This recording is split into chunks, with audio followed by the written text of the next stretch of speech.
يا أيها المزمل قم الليل إلا قليلا نصفه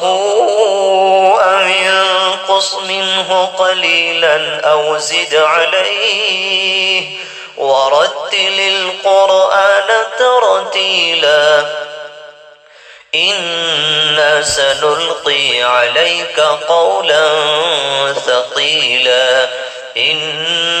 ناشئة الليل هي أشد وطئا وأقوم قيلا إن لك في النهار سبحا طويلا واذكر اسم ربك وتبتل إليه تبتيلا